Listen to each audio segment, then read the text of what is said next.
Okay. Recording in progress. Well, welcome everybody. I'm going to kind of give you a lot of information about parts of Asia that are little known, but are very important, both from an environmental aspect and geopolitical and cultural as well. Just, why is it okay? Oh, I got this figured out. Just as a background, I grew up on, as Christine said, grew up on a dairy farm, got up every morning at 5 o'clock milking cows, and we also raised sheep. That was my grand champion 4-H lamb in 1969, many years ago. Then went to Nepal as a Peace Corps volunteer, and after that, I knew I wanted to spend more time in the Himalaya or Tibet, but wanted more practical experience, so went to Montana to work as a cowboy. And then after 5 years in the States, cowboying and starting school again, knew I had to get back to Nepal to make the connections in the development world and also to do the research for my master's degree. So I went back to Nepal, ended up working in Tibet for parts of every year for almost 15 years and for various organizations and universities, NGOs. And then when I was 50 years old, I got my first real job and joined USAID as an agricultural officer. And they first sent me to Afghanistan, where I spent 2 years trying to convince Afghan farmers that they shouldn't raise poppies. Of course, that wasn't very successful. And I went on to work then in India and the Philippines, and time in the Philippines also included short tours spent in Mongolia and out in Papua New Guinea, where USAID reopened its office. And then time spent in Mongolia after I retired from USAID, and now I'm back in Montana and actually living in Wyoming. I think somebody has to mute their, because there's a lot of buzz going on behind the scenes. Somebody may have to mute their screen. I think it's important to understand. I think okay, I'm not muted. Okay, I think it's important to understand geography. This is a Landsat image. This is India. This is the Himalayan mountain range. We have the entire Tibetan plateau here. This is the Taklamakan Desert, the Gobi Desert going in through here in Inner Mongolia, then getting up into Mongolia up here. We have Afghanistan and Pakistan off to here. This is the Hindu Kush going across. Of course, China, Korea, Japan. So I think it's important to orient ourselves and have an idea of the areas that we're talking about. I include this map just to, at this point, to emphasize that the Tibetan Plateau is the headwaters for so many rivers. Mount Kailash is a sacred mountain to Hindus and Buddhists. They consider it the center of the world. It's in Western Tibetan Autonomous Region.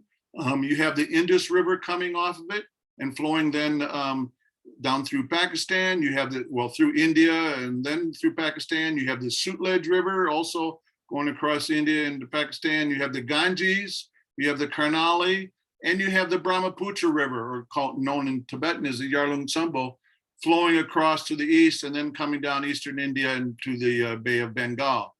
In Tibet, you have the Yellow River, and then you have the Yangtze River, you have the Mekong, you also have the Salween and the Irrawaddy. So this whole area is really the source for water for millions and millions of people downstream. So what happens up here has impact downstream. So I've titled my talk, A Cowboy in Mongolia, and the subtitle is In Search of the Sacred in the Steppes, because really, you know, for the last 40 some years, really what I've been doing is trying to understand the rangeland ecology and the people that make their living in these steppe areas. So it's searching for the steppes. I first went to Nepal as a Peace Corps volunteer, spent 3 months in Kathmandu, learned to speak Nepali. And then I was sent to a village I had to walk for 6 days to get to. And when I got there, nobody spoke Nepali. They all spoke Tibetan.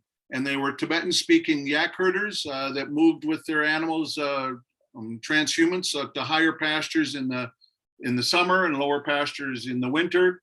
And so I spent 4 years, well, 3 years as a volunteer. I signed on for a second year, living and working with Tibetan speaking herders, but also learned, Nepali and Tamang. And an interesting anecdote about the Tamang language. Tamang means horse soldiers, and they were people that came from Tibet with the Tibetan armies probably, 1,000 years ago or more. And I was in a restaurant in Nashville, Tennessee about a month and a half ago, and it was a Thai restaurant, but the waitress was from Burma, younger lady that spoke excellent English. So then I asked her, well, how do you speak, count for me 1 to 5 in Burmese? And it sounded exactly as the Tamang language because of the Tibeto-Burmese language. So we're talking about soft power. There's a connection that, you can make with languages. I was blown away that the fact that, and she was then saying, oh, well, my mother speaks that dialect that you just spoke.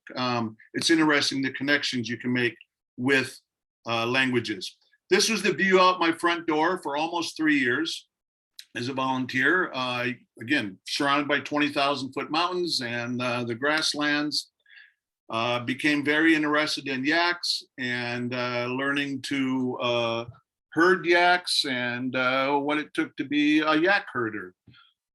I want to just emphasize a little bit that, Peace Corps, okay, I learned to speak Nepali and Tibetan. It was a fantastic experience for me. There's really 3 goals of Peace Corps. And when we get at soft power, I think Peace Corps really highlights this. First goal is to help people of other countries meet their needs for trained men and women, because a lot of the role of Peace Corps is educators and in teaching. Second goal is to help promote a better understanding of Americans on the part of the people served in those countries. And the third goal is to help promote a better understanding of other peoples and cultures and countries on the part of Americans. So I think that Peace Corps is one of the best forms of foreign assistance that we have. This was the upper end of the valley where I was a volunteer. I spent a lot of time trekking in the mountains, becoming very interested in the ecology and wildlife. And this area, I found out later, after I'd already been living there for a year, there was actually a sacred valley. During the 8th century, a famous Tibetan, actually an Indian sage, Padmasambhava, who's credited with bringing Buddhism to Tibet, established a number of these sacred valleys or hidden valleys in the Himalaya. And it was interesting because it was only after a year of me living in this is the valley where I was, that I found out that this was one of these sacred hidden valleys. So in some ways, guidebooks were written to these lands, and these are supposed to be places of inner peace, tranquility. So in some ways, it's also a precursor to the notion of protected areas and wildlife reserves. After 3 years in Nepal as a volunteer, I continued to stay for another 8 months just trekking, and had decided to go into this area called Dopal in very far northwest Nepal that was a restricted area. Foreigners weren't supposed to go in there, but we had met a yak herder from a region that was going in there to trade with his yak caravan. So he invited us, said, look, if you guys show up in my village here on the 5th month, on the full moon of the 5th month of the Tibetan year, I'll take you in with my yak caravan. And it was an area that still was very Tibetan culture and kind of like the last bastion of nomadic culture. So we traveled with this yak caravan. It was a trek that lasted 10 weeks, going into this area, crossing, I think we crossed about 12 passes over 15,000 feet, visited this important monastery called Shea Gompa or Shea Monastery, which is, some of you may have read the book Snow Leopard by Peter Matheson. This is the area that he visited with the zoologist George Schaller in 1973 to do research on snow leopards. And we attended this horse festival or horse races that takes place every year. It was really a opportunity to really be introduced to the pure kind of nomadic culture, Tibetan nomadic culture, even though it's in Nepal. You look at this photograph could have been taken a couple hundred years ago, and there's no difference except for this lady that has some white Chinese tennis shoes on. Now, the reason this area was restricted, and a lot of people don't really understand this, but during the 1950s, the Central Intelligence Agency, the CIA, or some of us call it the other government agency, supported Tibetan freedom fighters in Nepal. to make raids into China. And actually some of the Tibetan that I learned was from these CIA trained Tibetans that were then resettled in another camp. So this area had been closed off.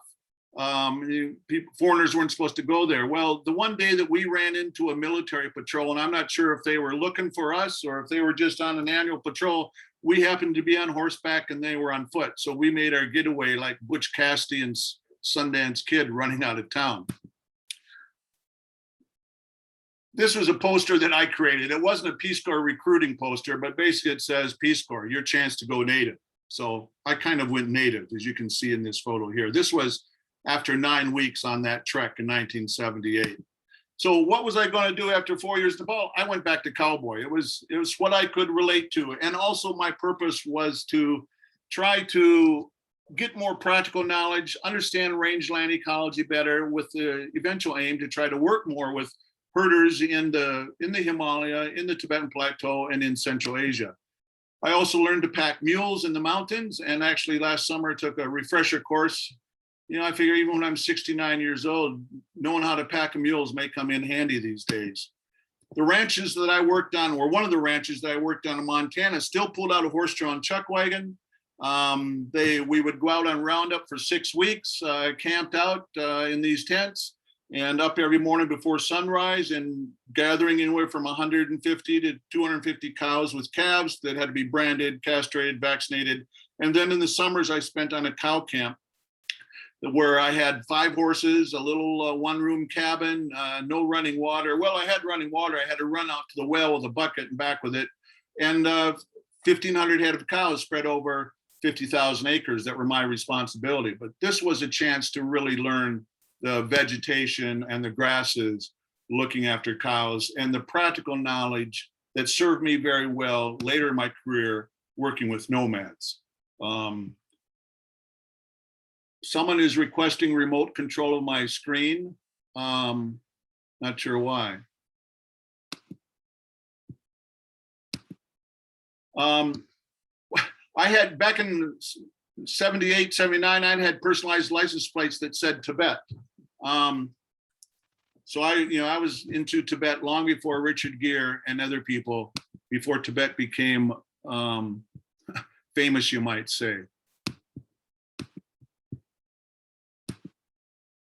Part of, when you develop this understanding of rangeland ecology, you can pick the difference in vegetation by colors. You can see the difference here. And so for me, knowing what plants are there is really important, because you can start to see these subtle changes in vegetation on the landscape.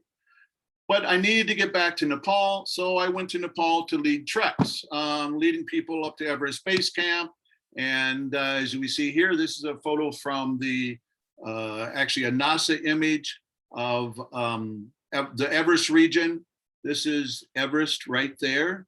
So I led treks, and then while I was leading these treks, I was making herbarium collection of grasses, and of course interacting with the people. Nepali people, just wonderful and friendly. And then I started making the connections with development agencies. Of course, observing the difference between packing mules in Montana and packing yaks. They use the same system. So here you have totally different cultures, but many shared characteristics. Of course, my interest was in the vegetation and the grasses. This is, and so this was up in the Mount Everest area, where I would collect grasses, then I would send them to the Kew Gardens or the Kew Herbarium in England that had the best repository of Himalayan vegetation because of all the early British explorers.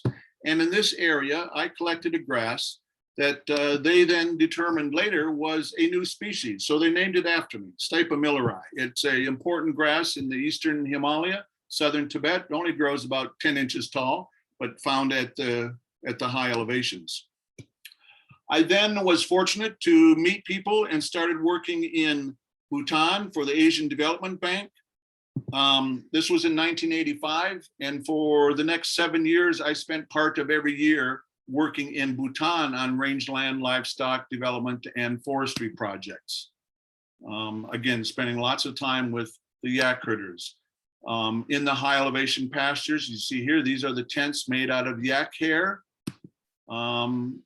This is a tribe of people in the area called Laya. So even in Bhutan, you get different tribes of people that can be differentiated because of their dress that they have, and the different dialects. This is the area in eastern Bhutan called Merik Satang, that is a distinct group of people that came from Tibet at one time. And they wear these funny little hats that kind of look like spiders. It's just made from felted yak hair. Bhutan has been very successful in their conservation efforts. Approximately 60% of the country is still forested. And they have this idea of gross national happiness instead of gross national product. However, unbeknownst to a lot of people, Bhutan had a period during the late 1980s and early 1990s. They did a census and they found out that the Nepali speaking population was almost higher than the traditional Bhutanese speaking population. So, I mean, to be very blunt, they kind of had their own ethnic cleansing program. They ended up 100,000 Nepalese speaking people were kicked out of Bhutan and settled, put into trucks and taken out of the country and put into Nepal. And none of those Bhutanese refugees went back to Bhutan. A lot of them settled in America. But incredible rhododendron forest that you have in Bhutan. It's just magical walking through some of these forests to see these rhododendrons in bloom. Bhutan has done fantastic work with conservation of wildlife, and they have even now recorded breeding tigers at alpine areas. Imagine walking in a forest at the alpine and coming across a tiger. They've also maintained their cultural traditions with the traditional dances that take place in the festivals throughout the country. This is a photograph of a Tibetan or a Bhutanese nomad lady from this northeastern part of Bhutan. It's probably one of the best photos I've taken. She kind of has this Meryl Streep look to her. A little baby on her back, you can see the child's hand.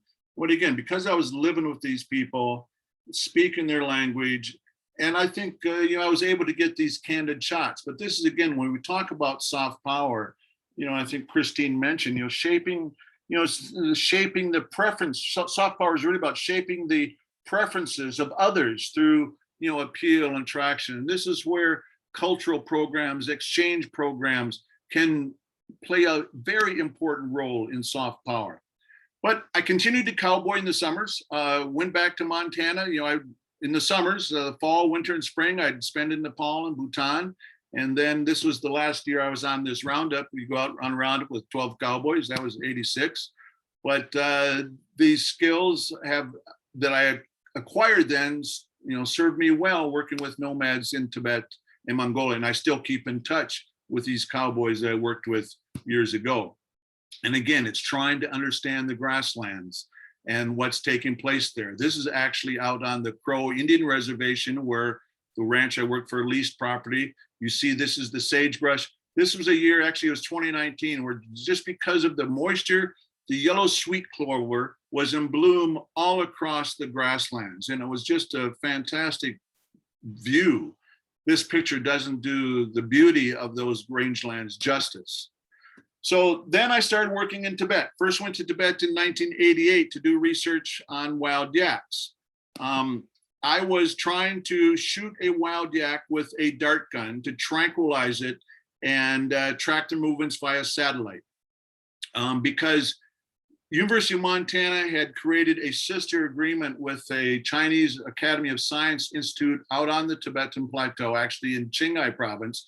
And they said that one of the animals that they wanted research done on this collaborative project was the wild yak, because very little was known about them.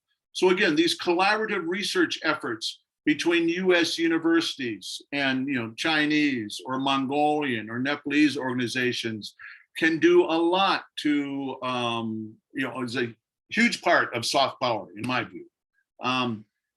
So this is a male or a bull wild yak, much bigger than the females. This is the kind of country we're in. These are actually 4 wild yak bulls up there far on the hillside. This is the Wild Yak Valley where I was doing the research in. This is the Tibetan Plateau, again, a NASA Landsat image. This is the Himalayan range. This is the plains of India. So this is a very remote valley on the northern edge of the Tibetan Plateau that was still a refuge for wildlife. It was also on the old caravan route that went from Mongolia to Lhasa. And you still see these camel caravans that the herders use. Actually, Kazakh and Mongol herders use this area in the summertime. Tibetan herders come down to it in the winter.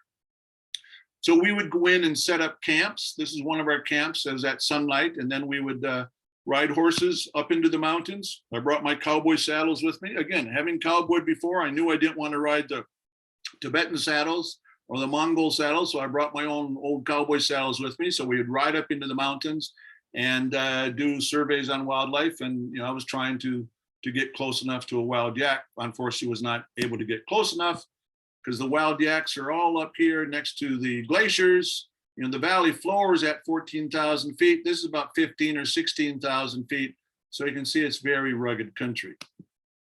This is a herd of wild yaks. The largest herd of wild yaks we saw was about 300 in one herd.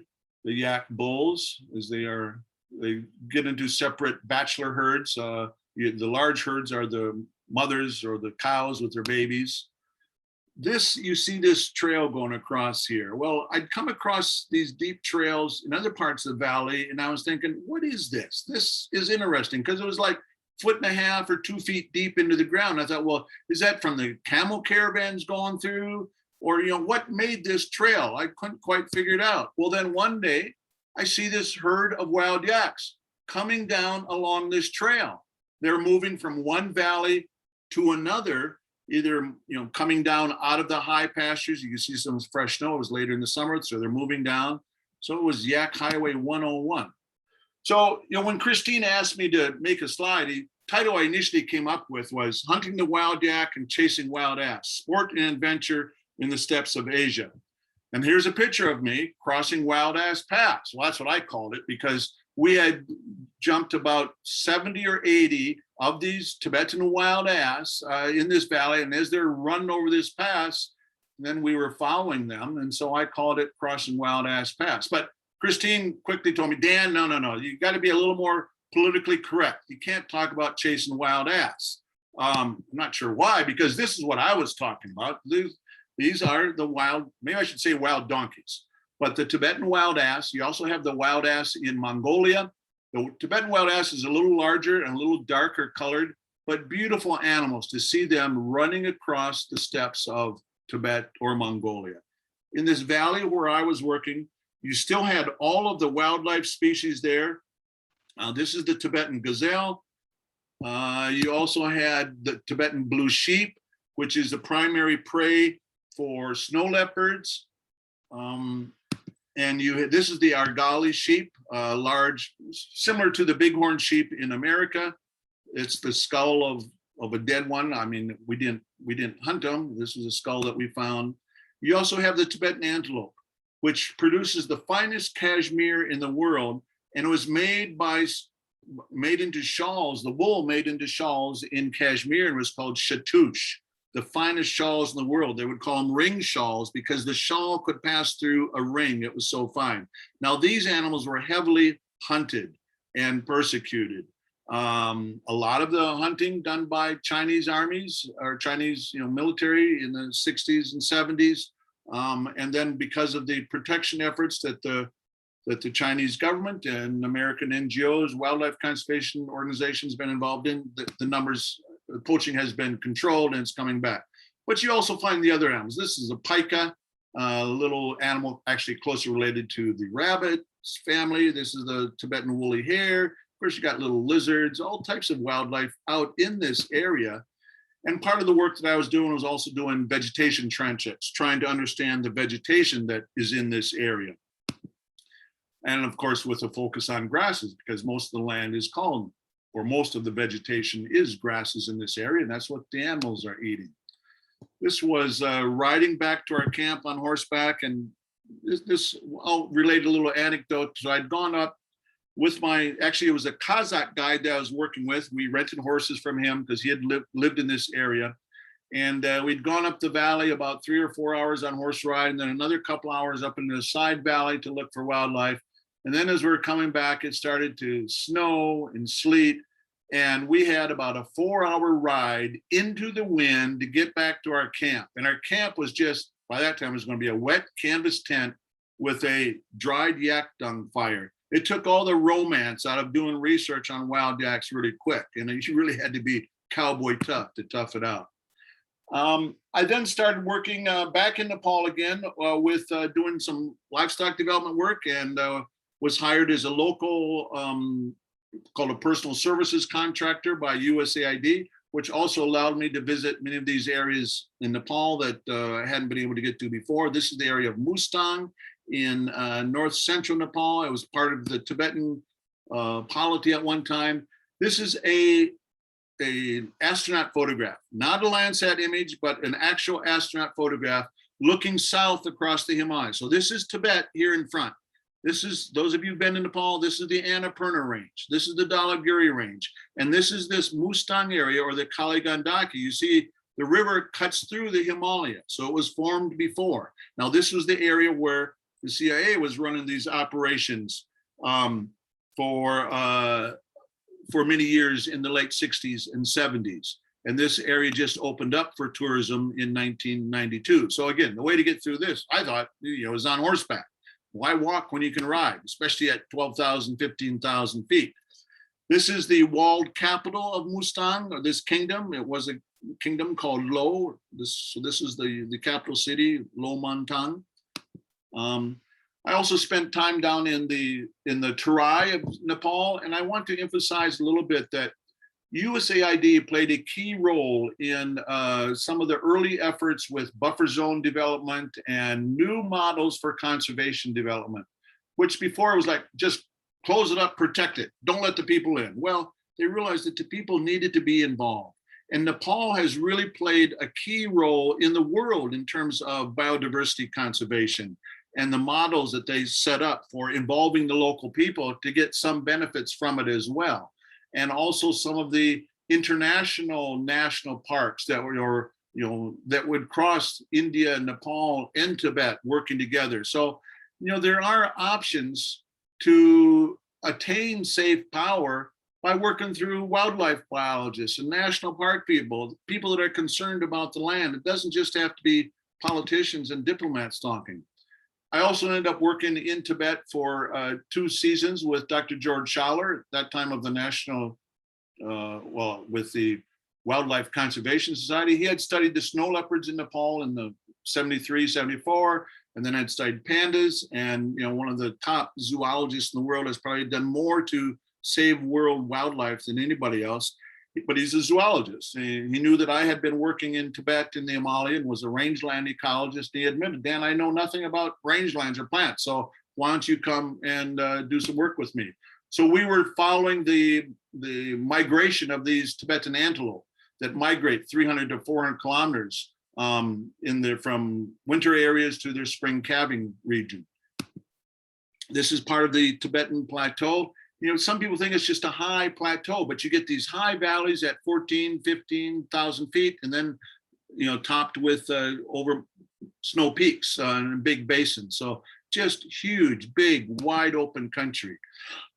Part of this area, we would come across rock art made by hunters or nomads hundreds, thousands of years ago that they've carved. These are some wild yaks that they have pecked into the rock petroglyphs. This is a Tibetan nomad at the very northern limit of where nomads live, and he's still using a muzzle loading rifle that he has. Now, Tibetans will hunt. I mean, they will hunt the antelope, but it's sustainable. I mean, yes, they're Buddhist, but they kill animals also. They have to kill their yaks and sheep and goats for meat. But the little bit of hunting that these people did was sustainable. It's when you come in with with AK-47 and jeeps, then really wipe out the animals. And so poaching was a serious problem for many years because of China's efforts and efforts of conservation organizations not only US based, but other countries, a lot of the poaching has been curtailed. This is actually a wild yak bull that probably had been shot for meat in the Wild Yak Valley. So then I also started working with nomads. This is northeastern Tibet, taken in 1988. Of course, without the yak, it'd be very difficult for people in the Himalaya or Tibet to survive. They get milk, which they make into yogurt and butter and cheese. They get the hair, which is made into tents and ropes and blankets, and they get the meat as well. And the yaks are also used as modes of transport. Tibetans are not a horse culture like Mongolia is, but they all have horses. And they don't milk horses like the Mongolians do, and they do not eat horse meat like the Mongols do. But this is a Tibetan nomad lady. You see the little puppy here that she has in her saddlebag with her child behind her. I did some research in Tibet with Dr. Melvin Goldstein of the Case Western Reserve University. He went back to his nomad area after 10 years and asked me to come in with him to look at the rangelands. He's an anthropologist and a Tibetologist. Here you see the Tibetan nomad tents that are made from yak hair, and they make it on looms. You see the width of the loom that then they stitch it together. So that's a typical yak hair tent. But they live in these year round. So you can see, you gotta be pretty tough. They're milking the sheep in this photo. This is at 15,000 feet. Here's their tent back there. This is a northeastern Tibet where it's a little more vegetation. Now, a lot of times, people would say, I think we have to go and eat somewhere. We do? Many,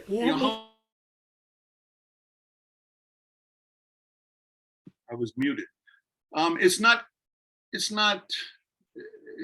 polite to ask somebody how many yaks you have. Just like it's not polite to ask a rancher how many cattle you have. But knowing the animals that I do, I was able to look at this herd. Here they have the mother yaks or the female yaks tied up for milking the cows, and these are the babies. So these are the baby yaks born this year, and there is about 12 or 15 of them.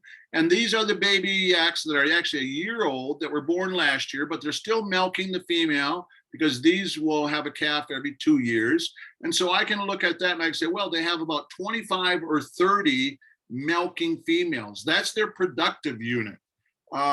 And so again, having an understanding of livestock is very important to try to understand nomads. Yes, it's good to speak the knowledge. Yes, it's good to have this understanding of anthropology, but it's also good to have this understanding of livestock.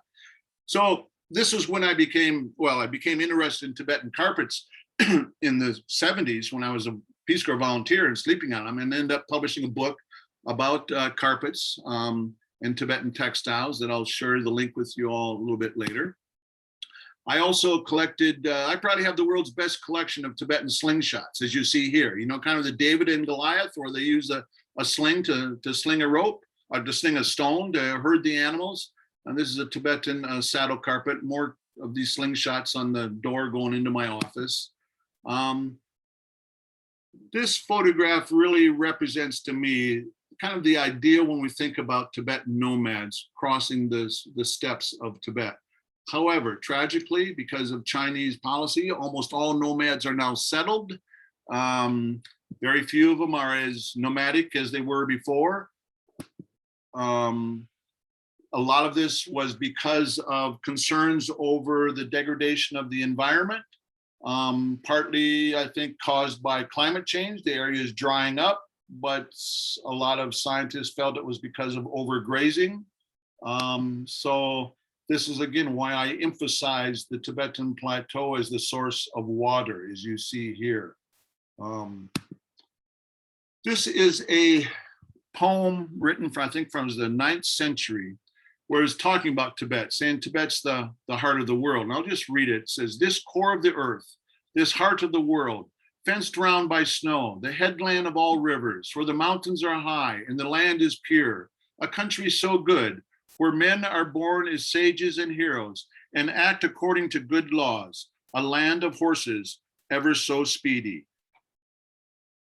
This is a Landsat or NASA generated image, computer generated image of the Tibetan Plateau. You see it. So this is the Bay of Bengal down here in blue. This is the, Calcutta, Bangladesh down here. the Himalaya range, and then the Tibetan plateau that really, I think, captures this sense of the roof of the world. So as I said, when I was 50 years old, I'm thinking, my goodness, a lot of my friends are talking about retiring. I had to find a real job. And so AID was looking for ag officers, and I got selected. And then they sent me to Afghanistan. It was interesting. I was actually, my first 9 months, it was in DC, and I made a trip to China and led a group out to the Tibetan Plateau because USAID was then programming, it was about that time, $3 million to support Tibetans in Tibetan areas of China. And then I went to Mongolia, and a friend of mine so I've been out about 6 weeks. So, I sent an email back to somebody in Washington, DC, and they said, hey, Dan, you should look at the countries that are available to where there's jobs for ag officers. Well, Afghanistan was one country. So I sent an email. The message on my subject line of my email said AWOL. And then I said, to my supervisors and others, and I said, hey, I've been gone for 6 weeks, but here in Mongolia now, and gee, I looked at the bid list. Afghanistan is the only country I haven't been to that has yaks. Well, that was taken as, boy, I was on the next plane to Afghanistan. So I spent a lot of time working with special forces and civil affairs teams throughout the country, which served me well later too, but not very successful in terms of trying to convince Afghan farmers to stop growing poppies. I won't go into a lot of detail now. It may come in the discussion. I mean, of course, we're pulling out after 20 years here next month or 2 months.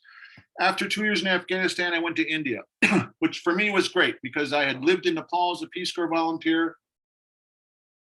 I had traveled to India then, which I was working as a program officer, and also then we started the Feed the Future program, which was a large Obama initiative to focus more on agriculture, and India was selected as a country, but allowed me also to visit all these sacred places in India, like the Ganges River, as we see here. I also was able to get up into Ladakh, the northern part of India, that's really Tibetan culture, but without any Chinese. So I made a number of trips there. Here you have the Tibetan stupas, or the chortens in this area, the Mani walls. So again, more of these sacred areas that I was able to go to.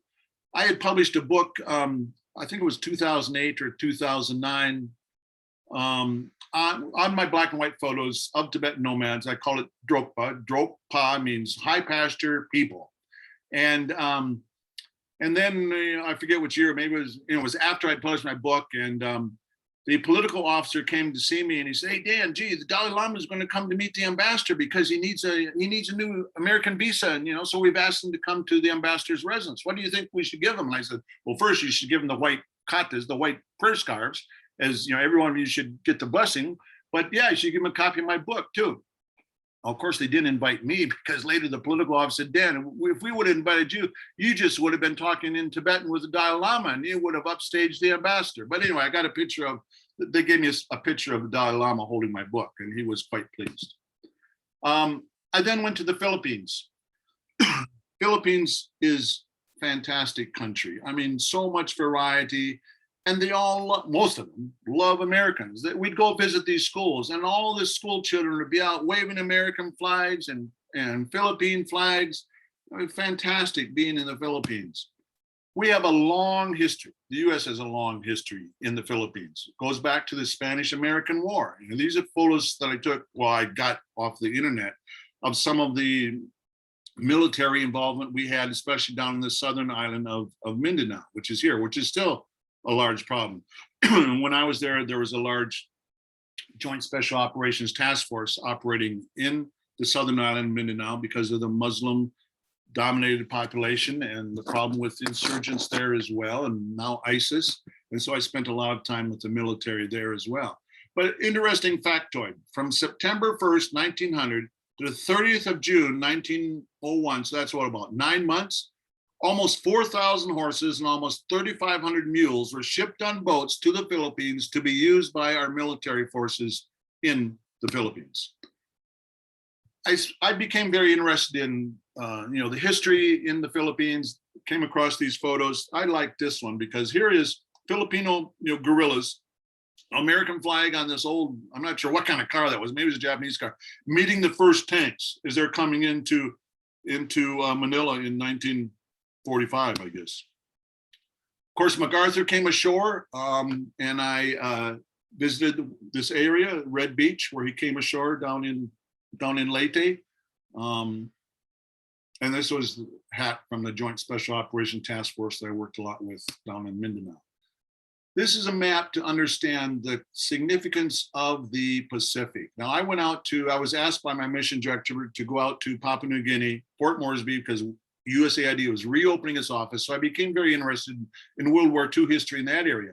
This red line is the extent of Japanese control in about 1942, May 1942. And you see how important, and people have heard about Guadalcanal, which actually is on the Solomon Islands, right? There's Guadalcanal, how important it was. The Marines went in there in August 1942.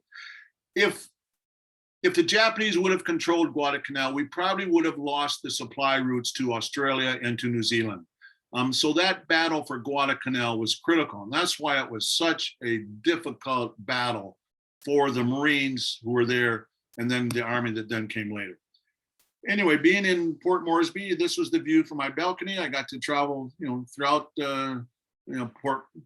Papua New Guinea and also Fiji, Vanuatu, Solomon Islands. What really surprised me when I was out in these areas was the goodwill that the people of the Pacific have towards Americans. It's really remarkable. After, close to 70 years, 60, 70 years, this good feeling they have for America. A lot of it goes back to what they experienced in World War II.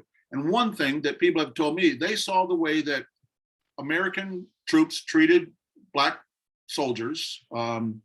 And unlike how Australians treated many of their, Aborigines and that. And so this tremendous goodwill in the Pacific. They like Americans. Now you talk about soft power, that's really what we can build upon. But what you see also throughout the Pacific is the Chinese are in there everywhere. Anyway, this is the island of Vanuatu that was actually a French-controlled area, and the French introduced Charolais cattle. So of course, most people go to the South Pacific to lay on the beach. I'm out there looking at the cows under these coconut trees. If I was probably 30 years younger, I'd probably go there and raise cows. But then I was also sent to Mongolia for almost 5 months in 2015 because my mission director in the Philippines, Mongolia is controlled by the Philippines, knew I had been there before, that I liked the place. So kind of sending me to Mongolia was kind of like sending the fox to the hen house. And I was able to get my cowboy saddles out again and ride in Mongolia. And Mongolia is very interesting because it sits between China and Russia. Now, they became independent in 1990.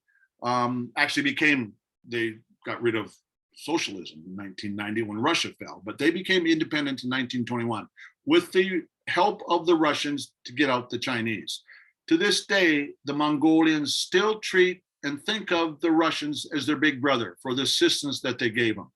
And this is the summer celebration, Nadam. They have fireworks to celebrate the history. But what's interesting is the Russian influence is still throughout the country. In every little, you might say, county town, you have a theater. There's an emphasis, the Mongolians put great emphasis on education. In 1990, when Mongolia made the transition to a market economy, Mongolia had one of the highest literacy rates in the world. It also had one of the lowest maternal mortality rates in the world because of the health systems that were put in place by the Russians and because of the education systems put in place by the Russians. So, they studied the classics and ballet and theater and good literature. It's really, and you meet many of the Mongolians who've been to school in Eastern Europe or in, Bulgaria, at that time, East Germany, Russia. So there's really a link between the Mongolians and the Russian and Eastern Europe. Every summer they trot out these white banners on palomino or white horses that date back to Genghis Khan's time. So of course, for me, getting out in the grasslands on my cowboy saddles, the same saddles that I had used when I was hunting yaks in Tibet. And this is actually in this one wildlife area where they had reintroduced the Przhevalsky wild horse, which had been exterminated in the Well, the last wild horse was probably in the 1960s, but raised in zoos in Poland and Eastern Europe. And so they reintroduced them to Mongolia, and it's very successful. Of course, Mongolia is still very much a nomadic country, or nomadic herders. Only 3 million people, and really only about 160, 170,000 full-time herder households. Ulaanbaatar has a population of about 1 million people. And so the country's biggest problems are really urban development and infrastructure development. But the Mongolians still maintain this nomadic heritage is very strong to them. And they, in the summertime, they all identify, they go out to visit their relatives, their herders, they still strongly identify with their nomadic heritage. This is down the Gobi Desert, which is, people think of it as a desert, and there are areas where it's very, at the right time of year, you can see a lot of vegetation. Actually, this white flower you see here is wild onion. And at the right time of year, if there's been rains, you can see this whole area will turn into just a sea of white flowers. This is the Flaming Cliffs in the Gobi Desert, where Roy Chapman Andrews found dinosaur eggs in about 1925 or so. He made a number of expeditions there looking for dinosaurs at the time. And so that's why the Gobi became famous. So after spending 6 months there with USAID, I knew when I was going to retire in a few years, I was going to get a saddle made and take it back there. And so I had a friend of mine who makes saddles. He made a custom-made saddle for me to take to Mongolia. This is the Mongolian and Tibetan eternal knot. It's one of the 8 auspicious symbols in Buddhism. I had it carved on the seat of my saddle. Most guys, they retire, they get a Harley Davidson motorcycle. Oh, I spent a couple $1,000s on a saddle and got to be horseback in Mongolia, which is, for me, Mongolia is still on fence. You can ride for hundreds and hundreds of miles and never come across a fence. But my last assignment as a Foreign Service officer was Pakistan. This is a photo from my office in Pakistan. You can see I got Mongolian calligraphy. Pakistan was the worst assignment of my entire career. I'm sorry to say. It's because of the fortress mentality that has permeated, or at least at that time, had permeated the State Department. I went there as the ag officer thinking I was going to be able to get out and see all these ag projects. I never left my compound. So much for soft power, right? When you can't even get out and interact with anybody. So I think we have some serious rethinking to do about what we do in some of these countries and how we balance out security and people's safety. Of course, nobody wants anybody going home in a body bag on their watch, but Foreign Service officers, there's a certain risk involved. And anyway, that was my worst assignment. So we orient ourselves here. So here we got India, here's Nepal, Bhutan, there's Pakistan, a little bit of Afghanistan coming through, and here's Mongolia up here. So this is the Gobi Desert, Inner Mongolia. But you see the connection, how close Mongolia is to the Tibetan plateau there. So I went back after I retired from USAID in 2017 to work on a livestock development project in Mongolia, out in the grasslands. It really is, the country is a grassland landscape, and it's unfenced. There's few roads. I mentioned before the wildlife. Mongolia has done a very good job of protecting wildlife, establishing nature reserves. Yes, there's conflict with grazing. Yes, there's conflict with gold mining and that, but still there's a lot of the east of the steppes and parts of the country that are still preserved. Now, I was working more with Hereford cattle. Russia introduced Hereford cattle in the 1950s. And they were state-sponsored farms with all this, real elaborate scientific breeding programs and that. But in 1990, when Mongolia made the transition, the state farms were dissolved. A lot of the scientific breeding was declined. In many ways, these Hereford cattle remind me of photos you see of Herefords in Montana or Wyoming in the 1940s or 50s. But it does provide a base for livestock production and beef cattle production. And there's opportunities for exporting beef to Russia and China. There's also been a huge increase in the number of sheep. Of course, they use sheep for the wool and for meat, and goats, cashmere producing goats. They actually milk the goats in the southern part of the country where there aren't as many cattle. In 1990, Mongolia had about 25 million head of livestock. Now they have about 70 million. So there's tremendous pressure on the grasslands in many areas, and there is serious rangeland degradation in places.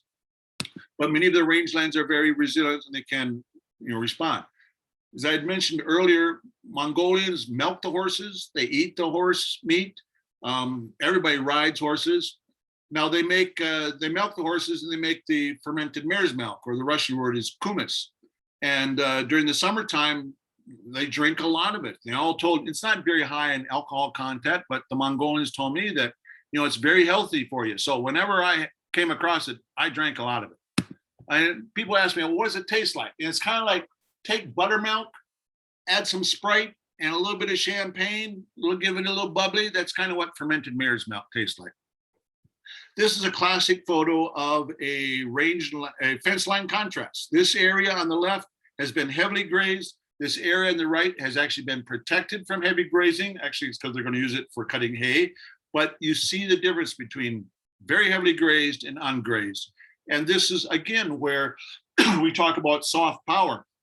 The Swiss government, or the big livestock project, they hired US Department of Agriculture rangeland technicians to come in and help Mongolians establish rangeland monitoring programs. And so they valued the science that the US has from our 100 and some years of range livestock work. Once again, this soft power doesn't have to just be USAID. It can also be these university exchanges. It can be student exchanges, all to help promote some of the ideas and understanding and knowledge that the US has. Like other countries in the world, Mongolia's future is going to depend on the markets. And right now there's a huge market for meat in China and also in Russia. Mongolia has a bit of an advantage because they can kind of sell it as organic, or at least they're not using a lot of chemicals and that. So it could, for a niche market. The other interesting thing about Mongolia, this is a nomad out on the edge of the Gobi Desert. And he's checking his cell phone. Mongolia has better cell phone coverage than Wyoming does. And nomads are now using it. They're calling up, he's probably calling up a relative or somebody in town to get the price on markets. Mongolians I was told Mongolia has the highest percentage, per capita or per population of Facebook users of any country in Asia. Everybody's on Facebook. And now they're using Facebook for agriculture extension and for selling their animals and that. In fact, when I was working for this NGO, every once in a while I would write something kind of like an extension message about how to raise your animals and how to protect the grasslands. Then my colleague would translate it in Mongolian and we would post it on Facebook on this one livestock group site. And then after I left, some guys got in touch with me in Mongolia and said, hey, what happened? You're not posting anymore. Where are you? Aren't you in Mongolia now? So they all read, this Facebook group had like 20,000 followers on checking all this stuff. Mongolia has an ancient nomadic history. This is deer stones carved on these rocks. It's like an effigy or like a deer or an elk. This is probably a mortuary or a funeral burial site for important leaders. You find these scattered throughout the country. 3,000 years ago, these nomadic civilizations, nomadic tribes were not wandering, they were living on the steppes. Genghis Khan dates to the 13th century. This is a photo from his capital of Harhorn, kind of in the central part of the country. And this capital was built on the earlier Uyghur kingdom, not the same Uyghur that is Uyghurs in Xinjiang now. It was called the Uyghur kingdom. There was a Turko kingdom in the 8th, 9th century. So there has always been these nomadic civilizations in this area. The Mongolian saddle, the saddle on the left, this is from the 13th century. Mongolian saddles have changed very little in almost 1,000 years. Here's typical saddle used by the herders, different saddles, and then this is the wooden saddle tree that then they fashion the leather or the saddle on top of it. So over a period of about, I guess 3 or 4 years, when I was in Mongolia, I either brought in with me in my bags or shipped in or smuggled in about 40 old cowboy saddles to sell or trade to the herders, and they loved them. They thought they were great. But like this one herder I met, he really wanted, because he was kind of like taking tourists on tour. Oh man, if I had your saddle, I'd get more tourists to come because it's more comfortable. But look, I don't have any cash. How about I give you 8 sheep for a saddle? And man, what am I going to do with a bunch of sheep in my apartment in Ulaanbaatar? So I try to hold out for cash. But anyway, so if you go to Mongolia and see somebody riding an American cowboy saddle, it's probably one that I brought there. Mongolians have incredible knowledge of their animals. Here is, roping horses. They rope differently than we do in America, in the West, but they have centuries of livestock knowledge. And in the summer, during these festivals, everybody's on horseback.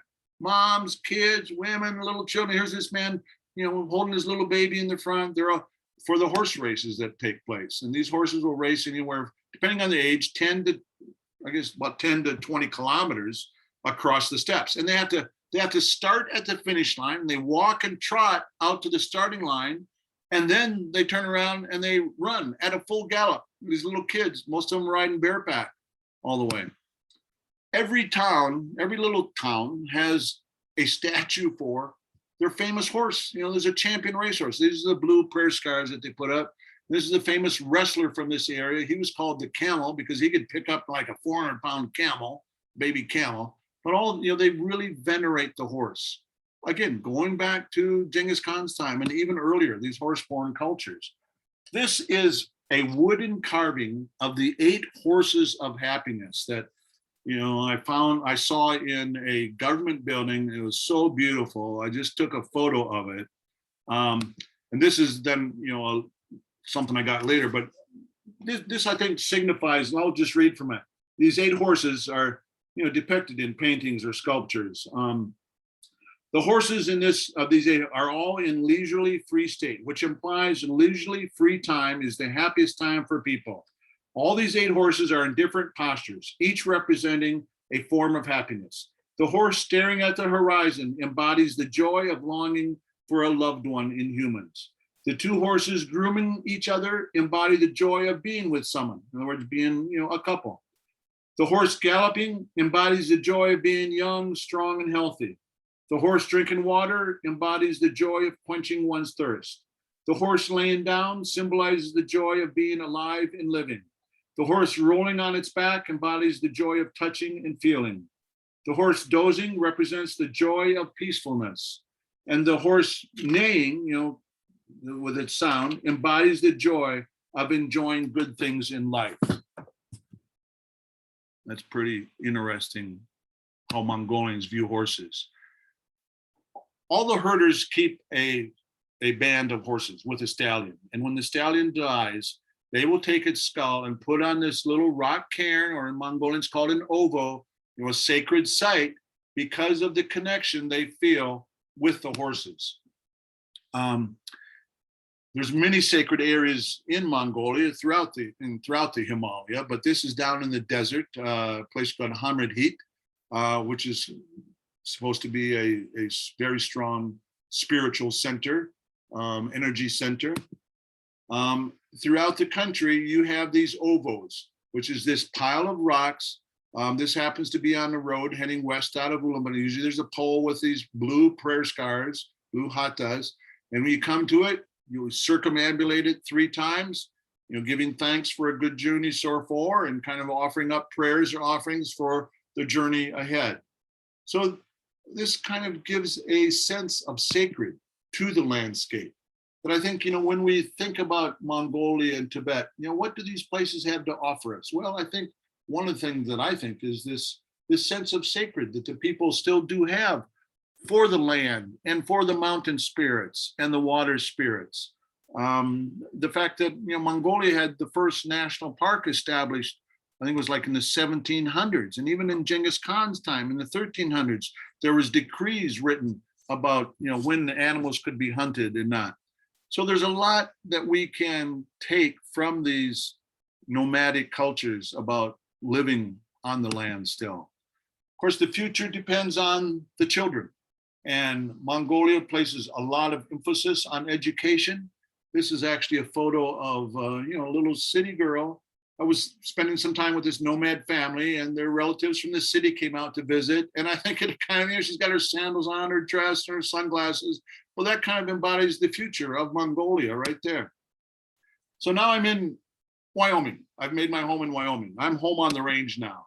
And so I go around, take photos. I'm trying to understand, what's the issues with rangeland and livestock here in the West.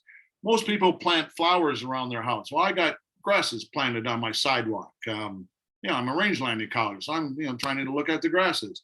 I go to the local rodeos, taking photos of the little cowgirls and cowboys that are learning the skills that it takes to be on horseback and to work with animals. This is photos from inside my house. This is what I call my cowboy wall with photos I took when I cowboyed. This is my Mongolian corner with Mongolian felt and Mongolian calligraphy that I had commissioned. This is a saying, the large letter is Mongolian script for horse. And then the small print says, a Mongol without a horse is like a bird without wings, which I think is pretty appropriate. This is my yak wall. I've got, yak tails, and these are the bands used for yak bells and yak art. And this is my Tibetan nomad wall.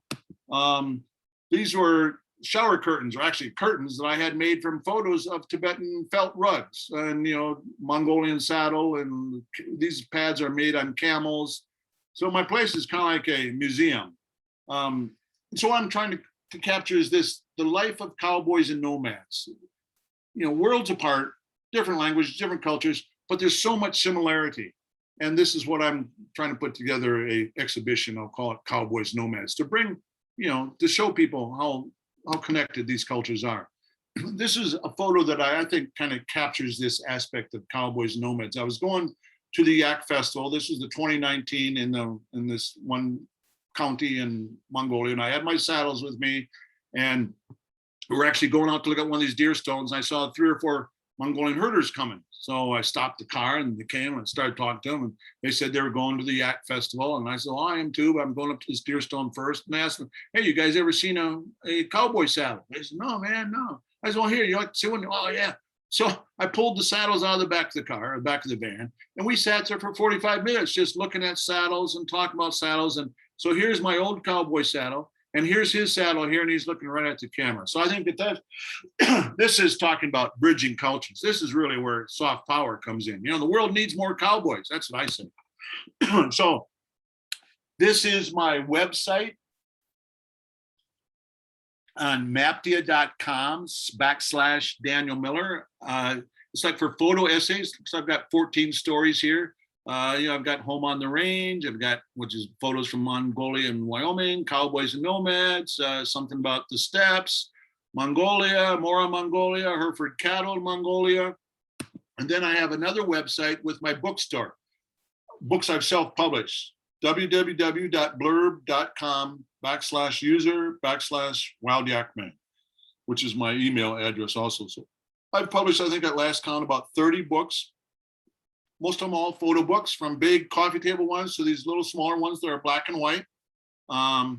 It's kind of vanity press, and I'm not much of a marketer, but I've also set up, you can go to this bookstore, look at any of my book, and you don't even have to buy it. You can look at them online.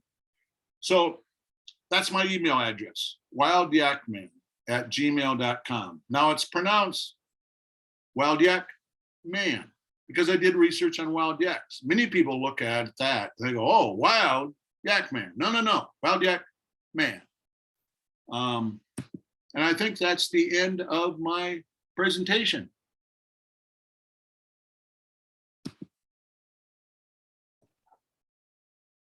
Yes, I think everybody can do a hand clap or a thumbs up or a heart, whatever emoticon they want to share.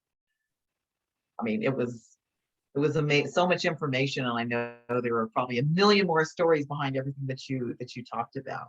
Well, some stories you're gonna have to wait until after I'm expired. Okay, well, we have some questions. I'll get to the one. I was going to ask you a little bit about education and the difference between boys and girls, maybe traditionally and now. I don't know if you want to answer something like that now, or if you want me to dive into. Okay, I can answer. In terms of Mongolia, girls actually are better educated because The boys stayed home to take care of the animals and that. The girls were sent to school to get educated. So in Mongolia, girls are much better educated than most of the men. Nowadays, it's starting to be a bit of a problem, is that, some of the herders, the nomads, the young nomads out there, after these young ladies have gone to school and lived in the city, they don't want to go back and milk yaks and goats and sheep. So men are having a hard time finding a wife in some cases. There's also very much a saying, strong in Mongolia. Women are very strong in terms of the family and managing finances and the money in the area.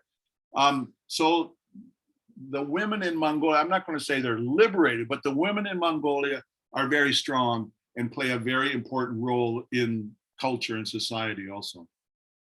And just briefly along those lines, does that translate also into politics? Are there many women in politics? Politics is still mainly men, although there are more and more women starting to get involved, but politics has been controlled more by males than women in Mongolia. Well, I've got millions of questions, but I have to be fair. So let me bring out some of the other ones. So Sabode asks, would you comment on the nexus between USAID and CIA? Is it beneficial to the USAID mission?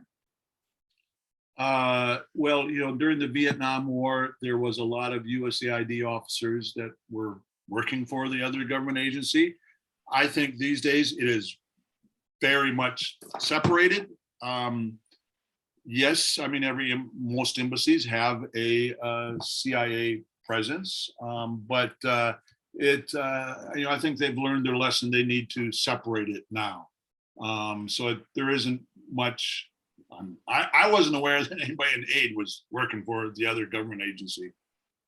Right, and I was with them, with AID for 27 years, and I feel the same way, that I'm pretty sure somebody in there probably is, but it's not the norm, and Yeah. AID really doesn't want that particular camaraderie. No, I will qualify that by saying that, I mean, there is an emphasis now on whole of government approach, right? I mean, a country team has all the agencies there, and again, kind of depends on the ambassador and the political situation, but there's a lot more emphasis given to whole of government approach, and everybody work one team, one mission, right? And so the CIA has certain information and resources in that can be factored in when an embassy is looking, okay, how do we best deal with certain things? So, it's a whole of government approach, using all your various resources that you have. What's important. Right. So some of our soft power, we're just doing soft power, but other people can benefit from some of that information, right, in ways that we may not even realize. Okay, second question from Miriam Burnett. Sorry, she's got a hyphen that doesn't show. I forgot her last name. She's brand new to our board. How have you adapted soft power strategy to the different countries that you visited or worked in? And how are you able to measure the impact of the soft power strategy? Okay, the first question, I think a lot of my approach comes from having been a Peace Corps volunteer, knowing the languages, and kind of coming at development from this village orientation, right, or a bottom-up orientation. And I think a lot of USAID officers were former Peace Corps volunteers and have that, that village orientation, that bottom-up approach. So my experience, and also just having been an agriculture officer, growing up on a farm, trying to understand the issues in the area from that local level, bringing it up, I think is important. I think needs to be given more emphasis. I think oftentimes diplomacy is run by the state, which is their purview. That's what they should be doing. But the aid and peace, certainly aid and Peace Corps, bring a lot more to the table in terms of understanding local dynamics and that I think is important. And again, emphasized when you talk about whole of government approaches now. Now, what was the second question? Oh, that was, I think it was sort of a sort of a two-parter. So the second part was, were you able to measure the impact or outcome of your soft power strategy? Well, I mean, USAID has elaborate monitoring programs in place that, Painful. painful. Yeah, exactly. And some are more successful than others. But a well-designed program can have impact. But it takes that village, knowing a village and knowing what is possible to design programs that make sense and not just are being driven by some political objective. Right. I know one of my senior AID officers said after a long career that she felt, having done big programs, she opened up the Eurasia Bureau and all that. She said really a lot of where we're really successful, AID and arguably Peace Corps, is kind of much more at that one-on-one interaction. It's working, it's identifying the change makers, and working with them and kind of empowering them with information and tools. So sometimes it's not the big stuff that we're doing. Sometimes it's that little bit more innocuous stuff. Right. So another question from Nancy Noble. Are the black rats, which are said to have been the origin and hosts of fleas for the Black Plague, still present in Mongolia? Yes, you still have pikas, and sometimes, pikas and marmots, these animals that, and once in a while, plague will occur in Mongolia and they will quarantine an area off. So yes, they're still out. They're part of the ecosystem. Okay. David Edict asks, there have been seemingly an unusual number of zoods. Yeah, I'm reading the question. Yes. Okay, in yes, Mongolia in recent years. Yes. Is this a reflection of climate change or reduced resilience due to dense animal populations and overgrazing? I think it's both. The zoods could be, a drought that means there's not as much grass grows, and then that's oftentimes followed by a very difficult winter or a lot of snow or a lot of ice or very cold. Now, because of the increased number of animals, yes, overgrazing is a problem in many areas. So it's kind of a combination of both. The overgrazing, the increased livestock numbers, overgrazing, reduced resilience as well. Okay, let me see. Some of your presentation is, one could say, has a mysticism component to it.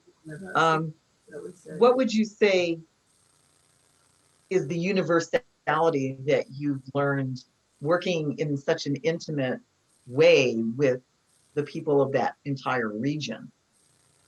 I would say having a sense of humility. And, this was, I don't know, about 10 years ago, there was a call in the Foreign Service Journal for Peace Corps volunteers to write a little short paragraph of how their time as a Peace Corps volunteer has assisted them or helped them as a Foreign Service officer. And I just titled mine Humility. As a Peace Corps volunteer, you're living in my situation, spent 3 months learning Nepali, and then was sent to this village where nobody spoke Nepali, I spoke Tibetan. So you smiled a lot. You talked to the kids. You learned, what were proper mannerisms to do.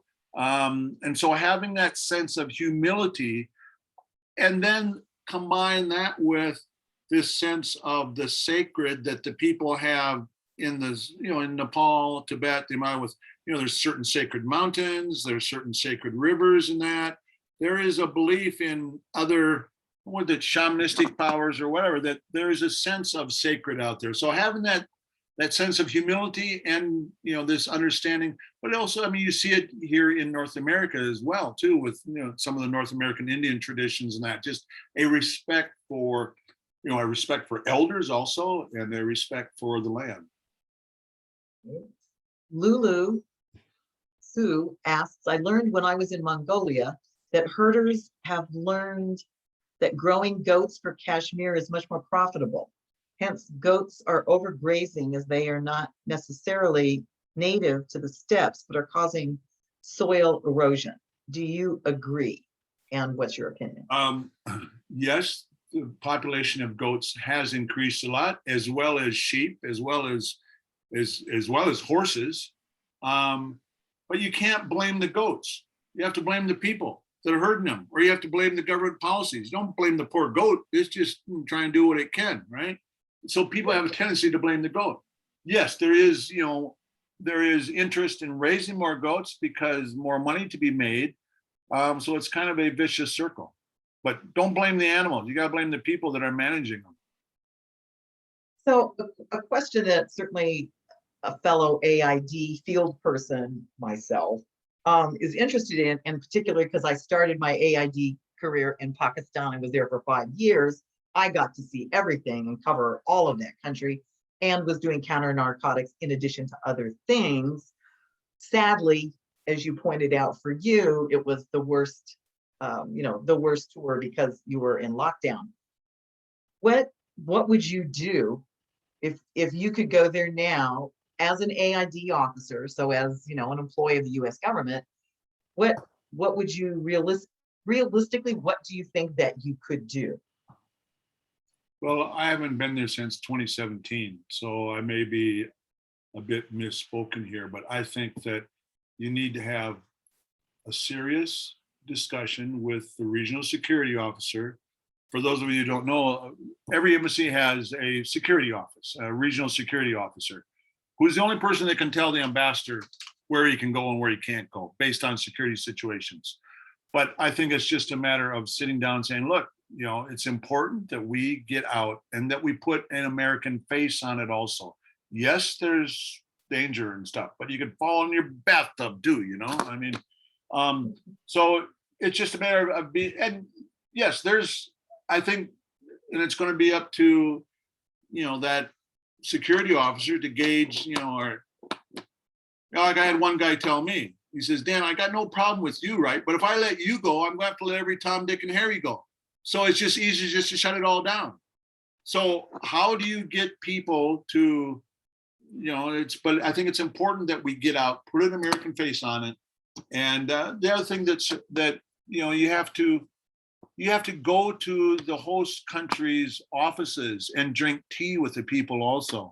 You can't just expect them to come to the embassy and be submitted to this really invasive kind of searching just to come in. And so we got to get smarter about how we do this and can't just be concerned about people going home in body bags. I mean, it all came about because of Benghazi, right? And I understand it. Nobody wants somebody going home in a body bag in their watch, but there's certain things that we have to do to get out and interact with people if we're going to be real diplomats and real aid workers. Right. And change. But I'm retired now, so. What would you say your biggest success has been? Maybe especially if you could relate it to soft power, but in all of your international field work, what would you say your greatest success has been? I would say my greatest success is coming back, again, kind of partly relates to the third goal of Peace Corps, which is to help promote a better understanding of other people on the part of America. My success has been able to understand Tibetan herders, Tibetan environment, Mongolian nomads, Mongolian environment, and bring that knowledge back. Because of the years that I've spent there and the intimate knowledge that I have on the ground. So that would probably be my biggest success. And aside from Pakistan, what would you say was your biggest disappointment that you couldn't succeed where you wanted to succeed? That agriculture was not given more importance in these countries. It all became, governance and things like that. And I always try to argue, says, hey, these forest user groups and farmer groups to manage their water, that's real governance at the local level, right? But governance people that I worked with didn't understand that. They wanted the typical kind of governance type of projects. But, forest user groups are based on the villages organizing themselves to manage the forest, pasture user groups in Mongolia to organize themselves to manage the pasture. That's real local level governance. And we need to get the democracy and governance people to understand that. Singing to the choir. I used agriculture in Abu Ghraib to have an inroad in governance. So I think with this, if there are no additional questions here, which I don't see, I'm going to close down the Q&A session and thank you. Yeah, Yes, let me of just, I course. see there's something, well, Nancy Noble said there, will we get a copy of the recording? I would love to show my students these beautiful pictures of Mongolia. She has my, if she want, I mean, she can go to my, that Facebook group or that, my website, themaptic.com, those articles also. And if she wants specific pictures, I can send her the pictures too, so.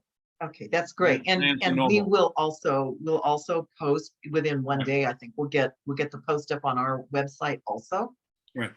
So yes, it's not going to disappear, and I think we'll continue to promote it because I think it's a really important and different angle of analysis than we usually have. So I'm really grateful for you kind of opening that door and beginning to represent some of the work that AID does under a soft power rubric.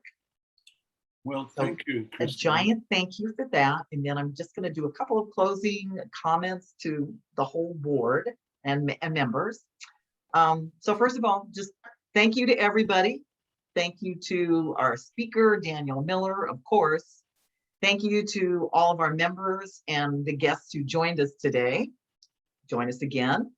And also another thank you to the board and the interns who have worked so hard, and we've got another year where I'm sure we're going to work even harder because there's so much more to do. And let's see, so this will be 20th of September. We'll have Jack Devine, who's former CIA, and Jonathan Ward. They will speak to Russia and China and their threat